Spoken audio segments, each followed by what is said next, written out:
তো finally Paglu cinema আবার তৈরি হচ্ছে, পাগলু 3 তৈরি হচ্ছে। বিশ্বাস হচ্ছে না তাই তো? পাগলু 3 সত্যিই তৈরি হচ্ছে। ঘটনাটি কিন্তু সত্য।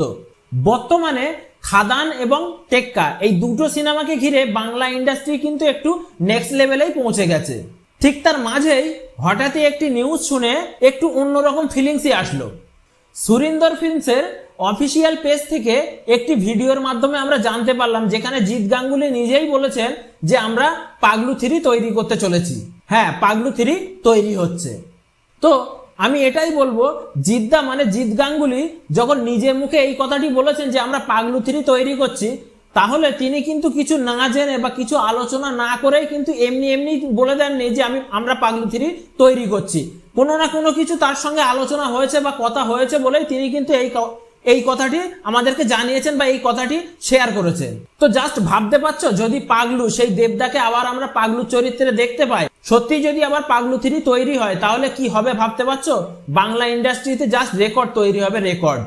বিষয়টি হচ্ছে, আমরা বেশ কয়েক বছরে দেবদা সিনেমা দেখলে আমরা এটাই ধরে নিয়েছিলাম যে দেবদা হয়তো আগের মতো সেই পাগলু বা রোমিও চরিত্রে দেবদাকে আমরা আর কখনোই দেখতে পাবো না। তো ফাইনালি যখন দেবদার আবার খাদান সিনেমার মাধ্যমে সেই চ্যালেঞ্জের মতো অ্যাকশন অবতারে আমরা ফিরে পেতে চলেছি, তো আমরা এটা আশা রাখতেই পারি যে আবার কিন্তু পাগলু বা রোমিও টাইপের সিনেমা আমরা দেখতে পেতে পারি। আর সেই কথাটি কিন্তু জিৎ গাঙ্গুলি নিজে মুখেই প্রকাশ করেছে যে আমরা পাগলু 3 তৈরি করতে চলেছি। এটা কিন্তু জিৎ গাঙ্গুলি কনফার্ম করেছে একটি সুরিন্দর ফিল্মসের অফিসিয়াল পেজে। এবং দেবদা কিন্তু নিজে মুখেও কিছুদিন আগে একটি ইন্টারভিউতে তিনিও বলেছেন আমরা পাগলু 3 তৈরিরও প্ল্যান করছি এবং সেটি আমাদের রিসেন্ট পাইপলাইনেও রয়েছে। এই প্রথম দেবদার কোনো সিনেমার পার্ট 3 আসতে চলেছে। ভাবতেই কেমন যেন মনের মধ্যে একটা ফিল হচ্ছে যে সেই ছোটবেলার দেবদাকে আমরা আবার সেই পাগলুর রূপে দেবদাকে আমরা আবার দেখতে পাবো। সেই দেব কোয়েল জুটিকে কি আমরা আবার বড় পর্দায় দেখতে পাবো? সত্যি আমরা হয়তো অনেক সুন্দর একটি মুহূর্ত আবার পেতে চলেছি এই পাগলু 3 সিনেমার মাধ্যমে। একটা সময় ছিল তখন, যখন সালটা ছিল 2011, তখন কিন্তু এতটা মোবাইল বা ইন্টারনেটের ব্যবহার এতটা সস্তা হয়নি। তখন কিন্তু একটা জিনিসই আমাদের সস্তা ছিল, সেটি হলো সঙ্গীত বাংলা চ্যানেল। আমরা কোনো কিছুর ফাঁকে একটু সুযোগ পেলেই টিভি চালিয়ে বসে পড়তাম সঙ্গীত বাংলা চ্যানেল দেখার জন্য। আর সেই সঙ্গীত বাংলা চ্যানেলে আসতো নতুন নতুন বাংলা সিনেমার গান। এমনই সময় একটি সিনেমার গান আমাদের চোখের সামনে আসতে থাকে, সেটি হলো পাগলু সিনেমা। তো আমরা যখন প্রথম পাগলু সিনেমার নামটি শুনি, পাগলু নামটি শুনি, তখন কিন্তু দেবদাকে আমরা সবাই হাসাহাসি করেছিলাম, অনেক ট্রোল করেছিলাম। দেবদার কেরিয়ারে যত সিনেমা তৈরি করেছে তার মধ্যে কিন্তু সব থেকে ট্রোল হওয়া সিনেমা কিন্তু এই পাগলুই। এমনকি এই পাগলু সিনেমাটি রিলিজ হওয়ার পর কিন্তু মানে বাংলা ইন্ডাস্ট্রিতে একটি নতুন রেকর্ড করে দিয়েছিল, যার রেকর্ড কিন্তু এখনো অব্যাহতই আছে। সিনেমাটি যেমন হিট হয়েছিল, তেমনই সিনেমার প্রত্যেকটি গানও কিন্তু সকল মানুষের হৃদয় কেড়েছিল। এই সিনেমাটি তখনকার সময় বাংলা ইন্ডাস্ট্রির বক্স অফিসকে একদম নাড়িয়ে দিয়েছিল। এই পাগলুই ছিল প্রথম সিনেমা যে সিনেমাটি বাংলা সিনেমাকে একটি অন্য জেনারেশনে নিয়ে গেছে। এই পাগলুই ছিল স্টাইলিশ একটি সিনেমা যেটি বাংলা সিনেমাকে একটু অন্য লেভেলে নিয়ে গেছে। তারপর সিনেমাটি যখন সিনেমা হলে মুক্তি পায়, তখন কিন্তু দর্শকের লাইন লেগে গেছিল সিনেমাটি দেখার জন্য। এবং এই সিনেমাটি হিট হওয়ার পরে 1 বছর পরেই কিন্তু পাগলু 2 রিলিজ হয়। এবং সেই পাগলু 2ও কিন্তু এত হিট হয়েছিল, যার জন্য দর্শকের লাইন লেগে গিয়েছিল সিনেমা হলের সামনে। আমরা বড় হয়েছি কিন্তু দেবদার এমন পাগলু টাইপের মুভিগুলো দেখেই। এই সিনেমাগুলোর গানগুলোই কিন্তু আমাদের মুখে মুখে সবসময় লেগে থাকতো। মিকা সিং এর গলায় সেই ও মাই পাগলু গানটি এখনো নস্টালজিক হয়ে রয়েছে এই পাগলু সিনেমার। সত্যি যদি পাগলু 3 আসে, তাহলে আমাদের জেনারেশনের ছেলেমেয়েরা আবার কিন্তু হলে যাবে সিনেমা দেখতে।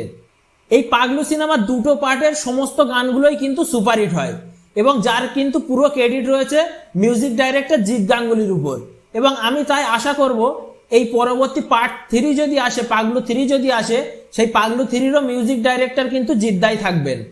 এই পাগলু সিনেমাটি কিন্তু আগের পার্ট 2টির মতো সুরিন্দর ফিল্মসের ব্যানারেই নির্মিত হবে এবং এই সিনেমাটি কে পরিচালনা করবেন সেইটি সম্ভবত এখন খোঁজা চলছে। আর অভিনয় যারা করবেন তারা তো আমরা সকলেই জানি, দেব এবং কোয়েল জুটি, দেবদা এবং কোয়েলদি দুজনেই থাকছেন। এবং আরো আমার এটি মনে হচ্ছে যে বাংলা সিনেমার অভিনেত্রীদের তালিকায় শীর্ষে যারা আছে তাদের মধ্যে কোনো একজন নায়িকাকে কিন্তু আমরা এই পাগলু 3তে নায়িকা হিসেবে দেখতে পেতে চলেছি। আর যদি এমনটি হয় তাহলে তো জাস্ট বুম, হয়তো পাগলু 3 দিয়েই বন্ধ হয়ে যাওয়া সিঙ্গেল স্ক্রিন সিনেমা হলগুলো আবার আলোর মুখ দেখবে। আবার হয়তো গ্রামগঞ্জের মানুষ যারা আমাদের মতো মাল্টিপ্লেক্সে গিয়ে সিনেমা দেখতে পারে না, তারাও কিন্তু হলের দিকে পা বাড়াবে এই সিনেমাটি দেখার জন্য। কারণ পাগলু দেবের একটা আলাদাই ফ্যান বেজ রয়েছে, এটা কিন্তু আমাদের মানতেই হবে। আমি নিজে দেখেছি যে দেবদার আই লাভ ইউ, মন মানে না, চ্যালেঞ্জ, পরাঞ্জয় জরিয়ারের মতো সিনেমা দেখার জন্য আমাদের হাড়োয়া সিনেমা হলেও কিন্তু লাইন লেগে গেছিল, এবং যার জন্য কিন্তু রাস্তাতে জ্যামও হয়েছিল। এটা আমার নিজের চোখে দেখা। এমনকি পুলিশ রাখতে বাধ্য হয়েছিল সিনেমা হল কর্তৃপক্ষ টিকিটের লাইনের জন্য। সেই সব সোনালী দিন যদি আবার ফিরে আসে এবং সেটি যদি ফেরাতে পারে, তাহলে আমার মনে হয় পাগলু 3 সেটা পারবে আবার ফিরিয়ে নিয়ে আসতে। অবশেষে এটাই বলবো, বাংলা সিনেমা দেখুন, বাংলা সিনেমার পাশে থাকুন, বাংলা সিনেমাকে এগিয়ে নিয়ে যাওয়ার লক্ষ্য রাখুন, বাংলা সিনেমাকে সাপোর্ট করুন, যাতে সব ইন্ডাস্ট্রির মতো বাংলা ইন্ডাস্ট্রিও ন্যাশনাল লেভেলে পৌঁছতে পারে। তো আমি এটাই আশা রাখবো, দেবদার পাগলু 3 আসুক। আমরা সকলেই চাইবো দেবদার পাগলু 3 আসুক, দেব কোয়েলের পাগলু 3 আসুক। আমরা আবার সেই আগের মতো হইচই করে সিনেমা হলে গিয়ে পাগলু 3 দেখবো। আমরা সেই পুরনো দেবদাকে আবার পর্দায় ফিরে পেতে চাই, এটাই আশা রাখবো।